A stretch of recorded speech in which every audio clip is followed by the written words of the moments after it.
लड़का और लड़की जिनकी उम्र लगभग 17 वर्ष होती है, दोनों नाबालिग होते हैं। दोनों सोशल मीडिया के माध्यम पे उनकी जानकारी होती है और जानकारी हुए मात्र 10 दिन बीतते हैं और उसी के बीच दोनों आपस में मिलने का प्लान करते हैं। लड़की फ़ोन करती है लड़के की कि मुझे आपसे मिलना है और मुझे आपके साथ वो सब कुछ करना है जो और लड़कियां करती है, क्योंकि मेरी एक मन कर रहा है, मेरी इच्छा हो रही है।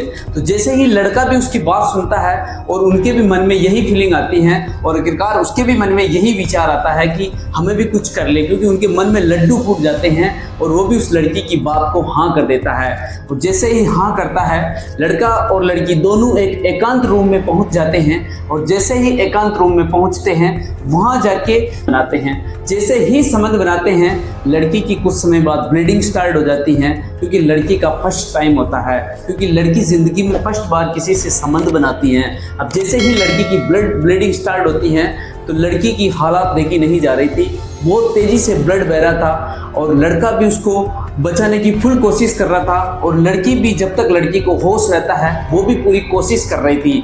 ये कोशिश सिलसिला चलता है, लेकिन ये सिलसिला उनका सफल नहीं होता है। लड़की को बेहोश हो जाती है और लड़का वापस उसकी आंखों में छींटा लगाता है, लड़की वापस होश आती है। ये सिलसिला लगभग 2 से 3 घंटा चलता है, लेकिन बहुत ही हैरान कर देने वाली और दिल को छू जाने वाली घटना आप अंत तक जरूर देखना कि कैसे लड़का और लड़की की मुलाकात होती है। जो मुलाकात होती है बहुत ही दिलचस्पी होती है कि कैसे आज के ज़माने में लड़का और लड़की मिल सकते हैं और आखिरकार कैसे एक सोशल मीडिया के माध्यम से मिलते हैं और आखिरकार रूम पे पहुंच जाते हैं और रूम पे पहुंचने के बाद जो संबंध बनाते हैं और उसके बाद जो ब्लीडिंग होती है तो जो एक तरीके से जानलेवा हो जाती है। क्योंकि जो लड़का होता है वो अपने दोस्त से राय लेता है कि हमें दोस्त होते हैं जो शक्तिवर्धक गोलियों की सलाह दे देते हैं। तो लड़की के जैसे ही संबंध बनाने लगते हैं तो कुछ समय पहले उनकी ब्लीडिंग स्टार्ट होती है, लेकिन लड़का मदहोश था, वो अपनी हवस मिटाने में लगा रहता है और लड़की की ब्लीडिंग बहुत ज़्यादा हो जाती है। तो आप बिल्कुल वीडियो के अंत तक देखना, दिल को छू जाने वाली है कि आखिरकार कैसे लड़की उनके पास पहुंचती है और कैसे उनके साथ सब कुछ होता है। आप कहानी के अंत तक जरूर देखना। जय हिंद, जय भारत। मैं लोकेश स्वागत करता हूं हमारी क्राइम स्टोरी शो में। दोस्तों, मैं आपसे छोटी सी रिक्वेस्ट करता हूं कि अगर आप चैनल पे नए हो तो चैनल को सब्सक्राइब कर लीजिए, जिससे हमारा हौसला बढ़ेगा और इस तरह की घटना हमारे सामने लेके आएंगे जिससे कि आप सावधान और अलर्ट रह सकें। दोस्तों, आज की जो मैं सच्ची घटना सुनाने जा रहा हूं, ये बिहार प्रदेश की पटना शहर से महज 1 घंटे का सफर होता है। ये घटना जहानाबाद की होती है कि जहानाबाद एक सरकारी अस्पताल में सुबह के समय लगभग 7-8 बजे का समय होता है कि 2 लड़के होते हैं जो अपने कंधे पे एक लड़की को लाश की तरह लेके दौड़े आते हैं और इमरजेंसी में घुस जाते हैं। तब जाते हैं तो देखते हैं कि डॉक्टर पूछते हैं कि आखिरकार क्या है और क्या माजरा है। तो लड़के दोनों दोस्त थे, वो डॉक्टर को बताते हैं कि इमरजेंसी मामला है और इनको जल्दी से एडमिट कीजिए, इनका जल्दी से इलाज कीजिए। तो डॉक्टर को कुछ ही समय बाद डॉक्टर उनकी भनक लगा लेता है कि आखिरकार कुछ ना कुछ गलत मामला है। जब उनसे पूछते हैं कि आखिरकार ऐसा क्या मामला हुआ, तो दोनों लड़के पहले उनकी बात छुपाते हैं और वो बताते हैं कि आप जल्दी से इलाज कीजिए, नहीं तो ये लड़की मर जाएगी। तो जैसे ही डॉक्टर उनको देखते हैं, बीपी देखते हैं, उनकी सारी चीज़, सांसें देखते हैं, धड़कन देखते हैं, तो डॉक्टर कहते हैं कि आखिरकार लड़की पहले से ही मरी हुई है। ये बात सुनते ही दोनों लड़कियों के पैरों तले ज़मीन खिसक जाती हैं। लड़की का बॉयफ्रेंड माथा पकड़ के वहाँ पे बैठ जाता है और जो उनके साथी लड़के होते हैं वो पीछे निकल जाते हैं। जब डॉक्टर को ये सारी बात समझ में आ जाती है कि कुछ ना कुछ मामला गलत है, तो जैसे ही समय समझने के बाद डॉक्टर पुलिस वालों को सूचना दे देते हैं। कुछ ही समय बाद वहाँ पे पुलिस पहुँच जाती है। जो जहानपुर का एक थाना लगता है जक्कनपुर का SHO होता है मनीष कुमार। वहाँ पे वो टीम के साथ हॉस्पिटल पहुंच जाते हैं। जैसे ही हॉस्पिटल पहुंचते हैं तो लड़के को पहले अरेस्ट कर लिया जाता है। लड़के से पुलिस वाले पूछताछ करने लगते हैं कि आखिरकार लड़की की तो मौत हो गई है। अब लड़की को पूछे तो क्या पूछे, आखिरकार सच्चाई तो ये लड़का ही बताएगा। अब लड़की को पोस्टमार्टम के लिए भेज दिया जाता है कि पोस्टमार्टम रिपोर्ट के अंदर सारी जांच आएगी। उससे पहले लड़के से पूछताछ करती हैं पुलिस वाले। तो पुलिस वालों को वो लड़का जो बात बताता है बहुत ही हैरान कर देने वाला है कि लड़का बताता है कि आज से महज 10 दिन पहले जहानाबाद का रेलवे स्टेशन होता है, वहाँ पे मुझे मिलती है। लड़की भी अकेली होती है और मैं भी अकेला होता हूँ। तो मेरा मन करता है लड़की से बात करने का, मैं लड़की से बात भी कर लेता हूँ, बात करता हूँ और लड़की भी मुझे नंबर दे देती है और मेरे नंबर लड़की ले लेती है।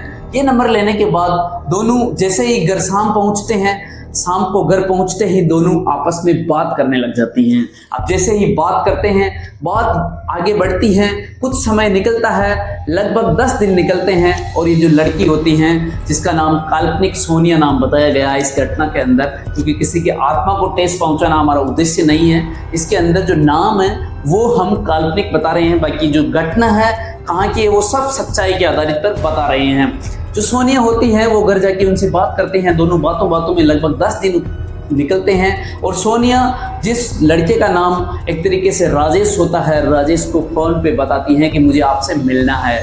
तो राजेश बताता है कि अभी तो हमें मात्र 10 दिन हुए हैं, आपस में हम जान पहचान भी नहीं निकली है, तो इतना जल्दी क्या है। लेकिन जो सोनिया है वो बताती है कि एक मेरी फ्रेंड है, वो भी अपने बॉयफ्रेंड के साथ संबंध बनाती हैं, तो मेरा भी मन कर रहा है आपसे मिलने का और जो सब कुछ करने का जो मेरी फ्रेंड उसके साथ करती है। तो जो राजेश होता है उसके मन में भी यही विचार आता है, आखिरकार लड़का और लड़की को जो दोस्त बनते हैं तो वो तो ये काम करना नॉर्मल सी बात है। वो दोनों से बात ही बात के अंदर वो एक तरीके से पटना शहर के लिए जो लड़की के पिताजी होते हैं, जो एक तरीके से कारपेंटरिंग का काम करते हैं, बड़े बड़े टेंडर लिया जाता है, तो उनके पिताजी वहाँ रहते हैं। और जो लड़की होती है सोनिया, गांव के अंदर अपने दादाजी के पास रहा करती थी और सोनिया के माँ नहीं है क्योंकि वो इस दुनिया में नहीं रही, वो गुजर गई होती है। तो उनकी माँ नहीं होने के कारण उनके ऊपर ज़्यादा ध्यान कोई नहीं रहा करता था। और सोनिया के बारे में अगर जानकारी बता देते, सोनिया महज 5वीं क्लास तक पढ़ी हुई थी, वो आगे नहीं पढ़ती थी और उसके पास बड़ा एंड्रॉयड फ़ोन भी हुआ करता था।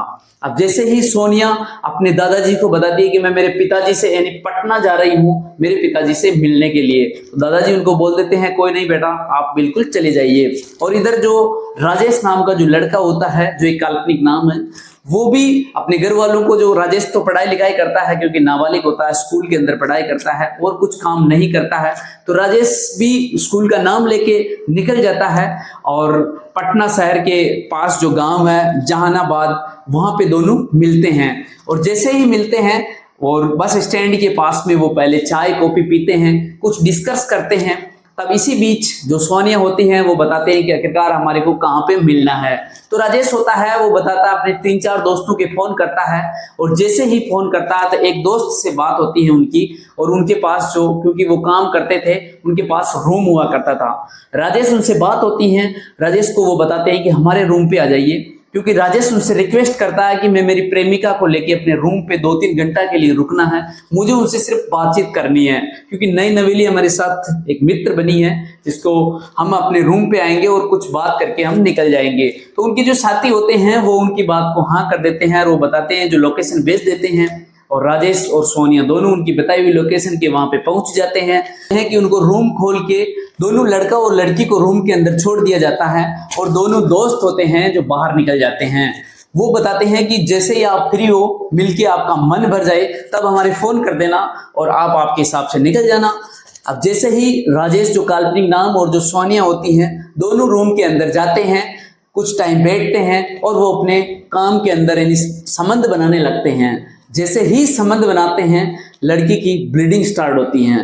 तो जैसे ही ब्लीडिंग स्टार्ट होती है दोनों आपस में डिस्कस करते हैं कि ये जो बात होती है लड़की की एक आम बात होती है, क्योंकि अगर फर्स्ट बार संबंध बना रही है लड़की तो एक नॉर्मल ब्लड आना एक नॉर्मल माना जाता है। तो जो लड़का होता है जिसका नाम राजेश बताया गया, जो राजेश होता है वो शक्तिवर्धक गोलियां ले रखा था, तो लड़की के दर्द हो रहा था लेकिन राजेश उसकी नहीं मान रहा था और वो अपनी हवस मिटाने में लगा हुआ था।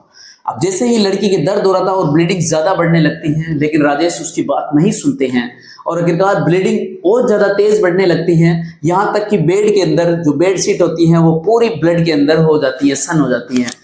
जब हालत लड़की की ज्यादा गंभीर होती है, लड़की बेहोश हो जाती है, तब लड़का सोचता है कि आखिरकार कुछ ना कुछ गलत हो गया, तो वो जाता है और पानी का उसके मुंह पे छींटा लगाता है, लड़की की वापस आंखें खुल जाती है।